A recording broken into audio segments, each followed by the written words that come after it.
Hello everyone, welcome back to my channel. It's me Pallavi Kaushal here. I hope you all are doing really well.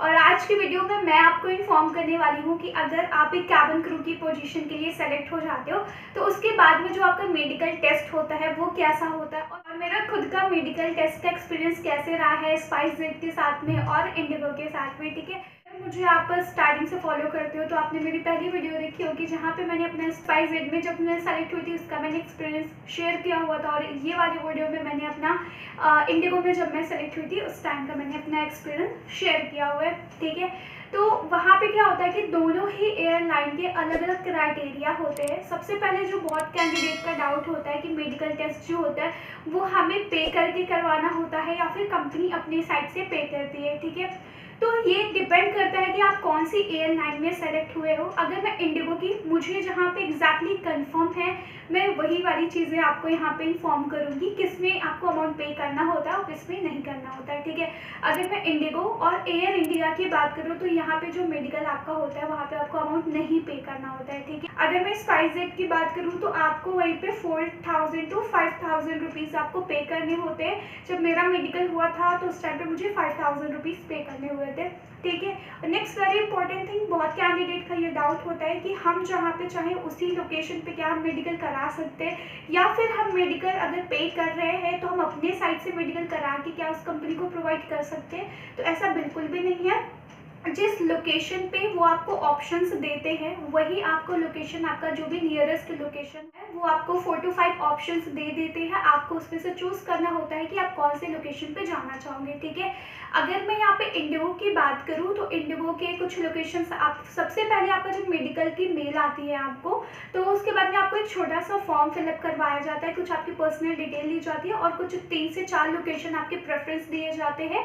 आप उस पे से जो आप comfortable हो जो लोकेशन पे जाने के लिए उसे आप टिक करके आप अपना फॉर्म सबमिट कर सकते हो। ठीक है, बट अगर वहीं मैं स्पाइसजेट की अगर मैं बात करूँ तो स्पाइसजेट में क्या होता है आपका उनका जो बेस है वो गुड़गांव है। तो वो आपका मेडिकल के लिए 2 ही लोकेशन आपको प्रेफर करते हैं, या तो वो आपको कोलकाता प्रेफर करेंगे या तो फिर आपको वो दिल्ली प्रेफर करेंगे। तो उस टाइम पे मैंने दिल्ली चूज किया हुआ है। इंडिगो में जो डेट होती है वो आपको इंडिगो की साइट से प्रोवाइड की जाती है कि ठीक है आपने लोकेशन जो 3-4 में से चूज किया वो आपको मिल जाएगा, बट जो डेट होगी वो आपको कंपनी प्रोवाइड करेगी। लेकिन वहीं पे स्पाइस में क्या होता है आपको जो डेट होती है लेट सपोज कि आपने जैन के एंड में इंटरव्यू दिया है आप सेलेक्ट हो तो आपको फैब के जो स्टार्टिंग से फैब के एंड तक मतलब जितना भी आपका ड्यूरेशन है कि आप इतने स्टार्टिंग डेट से इतने में करा सकते हो तो कोई भी डेट आप अपने कंफर्टेबल पे चूज करके जहाँ पे मेडिकल करवाना है वहाँ पे आप उनको मैसेज करके या फिर कॉल करके इजीली बता सकते हो। ठीक है, नेक्स्ट डाउट ये होता है कि अगर हमें कोई प्रॉब्लम हो गई है तो या फिर कोई इश्यू हो गया है तो हम अपनी डेट को पोस्टपोन करा सकते हैं या नहीं, या रीशेड्यूल हम करा सकते हैं या नहीं। तो बिल्कुल आप जिससे कनेक्ट हो जो भी आपको सारी इन्फॉर्मेशन शेयर कर रहे हैं आप उनसे कनेक्ट करके अपनी जो डेट है वो पोस्टपोन करा सकते हैं। नेक्स्ट वेरी इंपॉर्टेंट थिंग, ये कई कैंडिडेट नोटिस नहीं करते हैं मेडिकल डे पे, लेकिन अगर आप सेलेक्ट होते हो तो प्लीज़ ये मिस्टेक मत करिएगा, क्योंकि ये अगर आप मिस्टेक कर देते हो तो आपकी जो मेडिकल रिपोर्ट होती है वो जब आपके इंडिगो में जाएगी वहाँ पे से आपको जब मेल आएगी तो मे भी कोई ना कोई इशू वो वहाँ पे शो कर सकते हैं। ठीक है, क्योंकि जब आपका कंफर्मेशन मेल आता है कि हाँ ठीक है आपकी अपॉइंटमेंट इस डेट को इस वेन्यू पे इस डेट को फिक्स कर दी गई है तो वहाँ पे आप स्क्रॉल करके नीचे देखोगे तो एक नोट पॉइंट लिखा होता है जहाँ पे आपको इन्फॉर्म किया गया होता है कि जब आप अपना मेडिकल कराने के लिए आते हो तो उस टाइम पे मतलब आप उस टाइम पे आपको कुछ भी खाना नहीं है, मीन्स आपको मॉर्निंग से कुछ खाना नहीं है कुछ पीना नहीं है। जैसा भी उनका चेकअप होता है वो प्रॉपर वहाँ पे मेंशन कर देते हैं। काफ़ी टाइम पे मेंशन होता है और काफ़ी टाइम मेंशन नहीं होता है, तो जिससे भी कनेक्ट होते हो उससे प्लीज़ प्रॉपर डिटेल ले लेना कि हमें कुछ खा के या फिर पी के कुछ जाना है या नहीं जाना है, क्योंकि आपके मेडिकल पे इशू कर सकता है। ठीक है, तो इंडिगो के और स्पाइस में दोनों में हमें कुछ भी खा पी के नहीं जाना था। तो कितनी चेकअप होते हैं, 7 आपके चेकअप होते हैं, 7 to 8 ऐसे ही आपके कुछ चेकअप होते हैं। सबसे जो मेरा मेडिकल हुआ था और जो नॉर्मली भी मेडिकल अलग एयरलाइंस में भी होते हैं, सबसे पहला आपका होता है कि आपका BMI आई नो कि आपके इंटरव्यू वेन्यू पे भी चेक होता है, इंटरव्यू डे पर भी चेक होता है, बट फिर भी यहाँ पे हाइट और वेट अगेन से चेक की जाती है।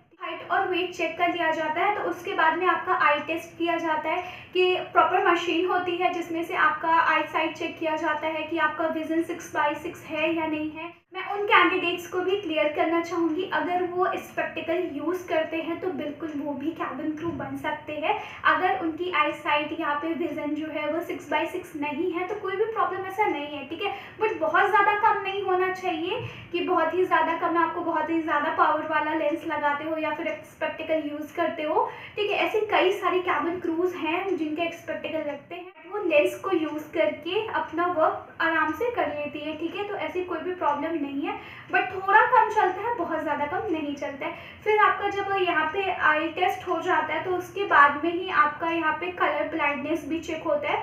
यहाँ पे मैं कुछ स्क्रीन पे अभी शो कर दूंगी जिससे आप अपना चेक कर सकते हो। ऐसा ही कुछ वहाँ पे टेस्ट होता है, तो एक बार आप यहाँ पे भी चेक कर सकते हो कि कैसा मेडिकल टाइम पे आपको एग्जैक्टली कराया जाता है। फिर उसके बाद में आपका होता है ईयर टेस्ट। ईयर टेस्ट ना बहुत ही ध्यान से करेगा, अगर कुछ भी प्रॉब्लम जो मेडिकल रिपोर्ट होती है उसमें वो मेंशन कर देते हैं तो आगे का कोई भी प्रॉब्लम ना करे। फर्स्टली क्या होता है कि आपको एक बहुत ही शांत रूम में ले जाया जाता है जहाँ पे बिल्कुल भी कोई भी आवाज़ नहीं आती है जो कि आपको डिस्टर्ब करे ज़्यादा, ठीक है। थोड़ी बहुत तो चल जाती है बट बहुत ज़्यादा नहीं आती है। आपको एक हेडफोन पहना जाता है और सामने एक लैपटॉप होता है जहाँ से एक बहुत ही स्लो, थोड़ा सा बहुत ही स्लो साउंड, थोड़ा सा हाई साउंड, दोनों ही साउंड आपको इस साइड से कुछ साउंड आते हैं, कभी इस साइड से साउंड आते हैं और वो इतना ज़्यादा बारीक बीप साउंड होता है। आप रिकग्नाइज थोड़ा सा, मतलब मेरा जब हुआ था थोड़ा सा मैं कंफ्यूज हो गई थी यार कि इधर से आ रहा है कि इधर से आ रहा है, क्योंकि वो एकदम होता है ना कि सिर में पूरी चारों तरफ पूरी साउंड को घूम जा रहा था, वैसा होता है। तो पूरा ध्यान से करेगा, बट मेरा हो गया था, कोई भी प्रॉब्लम ऐसी नहीं। आपका ENT टेस्ट होता है, फिर आपका ब्लड टेस्ट भी होता है। मैंने सारी चीज़ें नोट डाउन करके रखी हुई क्योंकि इतने टेस्ट होते हैं कि मुझे ध्यान नहीं था। फिर उसके ऐसे ही 2-3 और भी टेस्ट का एक्सरे भी होता है। एक्सरे यहाँ पे 4 टाइप के कुछ वो करा देते हैं आपके। फिर जो लास्ट होता है वो आपका होता है ECG टेस्ट। ECG टेस्ट में क्या होता है कि कुछ जेली सॉन्ग का मटेरियल होता है जो कि आपके हैंड्स पे, लेग पे, स्टमक पे पूरे लगाए जाते हैं, प्रॉपर चेस्ट वगैरह पे। वहाँ से फिर पूरा आपका ECG टेस्ट किया जाता है जो कि पूरी रिपोर्ट आपको एक मशीन होगी वहाँ पे प्रॉपर आपको दिखता है। फिर वो जो भी आपका अगर सब कुछ सही है, नॉर्मल है, तब आपको अच्छी से रिपोर्ट मिल जाती है। अगर कुछ भी डैमेज होता है तो वो आपको ऑन द स्पॉट तो नहीं बताई जाती है। जब आपका पूरा कंप्लीट रिपोर्ट आ जाती है और इंडिगो के पास भेज जाती है तो इंडिगो की साइड से आपको मेल आती है कि आप फिट टू फ्लाई हो या नहीं हो, ठीक है। तो ये सारे टेस्ट जो होते हैं वो आपका अगर एक कैबिन क्रू की पोजीशन के लिए सेलेक्ट होते हो तो ये सारे टेस्ट होते हैं, ठीक है। अगर कोई भी क्रू में, तो यहाँ पे जो सबसे ज़्यादा इंपॉर्टेंट पॉइंट होता है कि आप जो मेडिकल कराते हो वो आपके साइड से पेमेंट होती है या फिर कंपनी पे करती है। तो मैंने दोनों ही, मुझे जहाँ पे एकदम कंफर्म आइडिया था मैंने उसका आपको बता दिया कि इस प्राइस पे करना होता है, इंडिगो में पे नहीं करना होता है, ठीक है। ऑलमोस्ट अगर मैं बात करूँ कि अगर आप एक मेडिकल के लिए जा रहे हो तो ऑलमोस्ट आपको कितना ज़्यादा टाइम लग जाएगा। मुझे हमारा जो था, मेरा 8:30 से टाइमिंग था बट मैं 9 o'clock पहुँची हुई थी वहाँ पे, और मेरा फिनिश जो हुआ था वो 5 o'clock या 5:30 o'clock फिनिश हुआ था। तो अप्रॉक्सीमेटली आप आइडिया लगा सकते हो कि 6 to 7 आवर्स तो आपका पूरा दिन में लग जाना है। अगर आप कोई और भी काम सोच के चलते हो तो उस डे पे बिल्कुल नहीं कर सकते हो क्योंकि आपका ब्लड टेस्ट वगैरह होता है और आप सुबह से कुछ भी खाए नहीं हुए होते हो। आपको एक पर्टिकुलर टेस्ट होता है जहाँ पे फिर आपको पानी पीने को सिर्फ बोला जाता है। इतना ज़्यादा मतलब उलझन सी होने लगती है कि सिर्फ पानी पानी पिला रहे हैं चेकअप के लिए। और अगर आप एक प्रेशर नहीं होता है और आप जाके बोल देते हो ठीक है आप मेरा भी चेक करिए, तो डॉक्टर मना भी वहाँ पे भी कर देते, इसलिए कई कैंडिडेट ऐसा कर रहे थे क्योंकि वो बहुत टाइम से वेट करते करते थक जा रहे थे, घर भी जाना था, काफ़ी लोग बहुत दूर से भी आए हुए थे, काफ़ी लोग का पास में ही घर था जैसे मेरा मेडिकल हुआ था जहाँ पे मैं रहती थी, वहाँ से सिर्फ 500 मीटर का ही डिस्टेंस था, वॉकिंग डिस्टेंस था। तो मेरे लिए तो उतना ज़्यादा हैक्टिंग नहीं हुआ था, बट कई सारे लोग थे जो कि अयोध्या से आए हुए थे, आगरा से आए हुए थे, तो बहुत ही अलग अलग जगह से आए हुए थे। उनके लिए बहुत ही ज़्यादा प्रॉब्लम हो जा रही थी क्योंकि इतना लेट हो जा रहा था और उन्हें वापस घर भी जाना था। तो ये सारी चीज़ हुई। अगर एक चीज़ मैं आपको यहाँ पे टिप भी देना चाहूँगी, क्योंकि जब आपका मेडिकल हो जाता है तो उसके बाद में ये ज़रूरी नहीं है कि आप एक कैबिन क्रू की पोजीशन को अचीव कर लो। क्योंकि एक मैं एक चीज़ यहाँ पे फिर भी बताना चाहूँगी कि आप प्लीज़ ध्यान रखिएगा, अगर आप कैबिन क्रू की पोजीशन के लिए सेलेक्ट होते हो और आप मेडिकल कराते हो तो प्लीज़ आप ध्यान रखिएगा, अगर आप प्रिपरेशन के लिए बाहर रहते हो और उतना हेल्दी फूड नहीं खाते हो, जंक फूड वगैरह बहुत ज़्यादा खा रहे हो, तो ये आपके मेडिकल पे बहुत ही ज़्यादा इफेक्ट करने वाला है। क्योंकि अगर मैं अपनी रिपोर्ट बताऊँ तो फर्स्ट अटेम्प्ट में, हाँ, एक वेरी इंपॉर्टेंट पॉइंट है जो कि मेरे दिमाग से निकल गया था बट अभी बताते बताते याद आ रहा है, मैं आपको बता देती हूँ कि अगर आप क्या होता है कि अगर आपका मेडिकल कम्प्लीटली, मतलब अगर आपका मेडिकल नॉर्मल नहीं होता है, कोई भी वहाँ पे एबनॉर्मल चीज़ें होती है या फिर आप फिट टू फ्लाई नहीं होते हो, तो उसका जितना भी अमाउंट होता है कोई भी कंपनी फिर नहीं पे करती है, वो सारा अमाउंट आपको पे करना होता है। क्योंकि कभी कभी हो जाता है कि मे बी आपकी गलत रिपोर्ट भी आ जाती है, उसके बाद में आपको ही पे करना होगा। जो भी वो टेस्ट आपको रिकमेंड करते हैं, पर्टिकुलर वो बताएंगे कि कौन से आपको डॉक्टर से यहाँ पे जाके टेस्ट कराना है, कितनी टेस्ट कराने हैं, वो सारी चीज़ें आपको अपने बेस, आप चाहे जहाँ से चाहो उस वाली लोकेशन से उस डॉक्टर से चेकअप बिल्कुल करा सकते हो।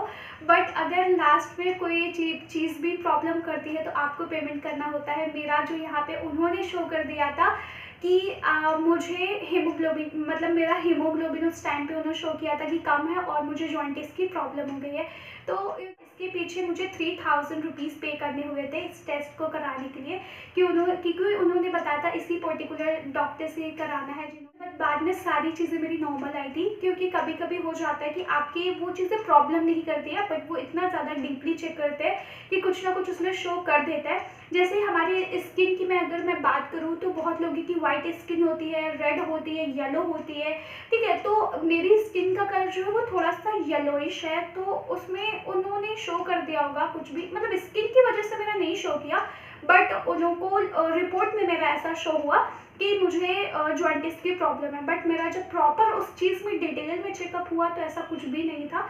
फिर मुझे अगेन से मेल आती है कि हाँ ठीक है आप फिट टू फ्लाई के लिए हो, क्योंकि पहले मुझे जो मेल आती है वो टेम्पररी अनफिट की आती है, ठीक है। तो मैं ये प्लीज़ आप ध्यान रखिएगा, आप अगर जंक फूड खाते हो या फिर आप अच्छे से अपनी मील को नहीं लेते हो तो प्लीज़ गाइस आप अच्छे से अपना ध्यान रखिए कि आपका मेडिकल भी बहुत अच्छे से क्लियर हो जाए। कई कैंडिडेट्स ऐसे होते हैं जिनका सिर्फ मेडिकल की वजह से वो कैबिन क्रू का इंटरव्यू क्रैक करने के बाद में भी कैबिन क्रू की ट्रेनिंग में नहीं जा पाते, ठीक है। तो प्लीज़ ये चीज़ें ध्यान रखिएगा। जब हम सेलेक्ट हुए थे तो मेरे मेडिकल के जब मेरा मेडिकल हुआ था तो उस टाइम पे हम 9 to 10 कैंडिडेट्स थे और जिनके अलग अलग रिपोर्ट्स आए हुए थे, अलग अलग रीजंस थे कि उनको अलग से ये चेकअप कराना है, अलग चीज़ें वो करानी है। तो कहीं ना कहीं कुछ ना कुछ थोड़ा सा प्रॉब्लम हो जाती है बट आगे चल के वो चीज़ें ठीक भी हो जाती है अगर आप फिट हो। बट अगर आप फिट नहीं हो तो फिर आपको फिट टू फ्लाई का मेल नहीं आएगा, जिस पे आपका फिर कोई भी मैटर नहीं होता है कि आप फिर कैबिन क्रू की ट्रेनिंग ज्वाइन करोगे जब तक आप ठीक नहीं हो जाते हो, क्योंकि आपको 3 to 4 अटेम्प्ट मिल जाते हैं कि ठीक है आप अपनी रिपोर्ट को शेयर कर सकते हो, आप दिखा सकते हो। बट जब तक उन्हें सेटिस्फैक्शन नहीं मिलेगा कि हाँ आपकी रिपोर्ट करेक्ट है, तब तक वो आपको मेल नहीं करेंगे कि you are fit to fly guys, ठीक है। सो ये सारी चीज़ें मैं ये वाली वीडियो में इन्फॉर्म करना चाहती थी, और कुछ भी क्लिप हुई तो मैं बिल्कुल इस वीडियो में ऐड कर दूंगी। I hope you like this video. If you like it so please like, share, comment and do not forget to subscribe my channel. Bye everyone, I will meet you in the next video.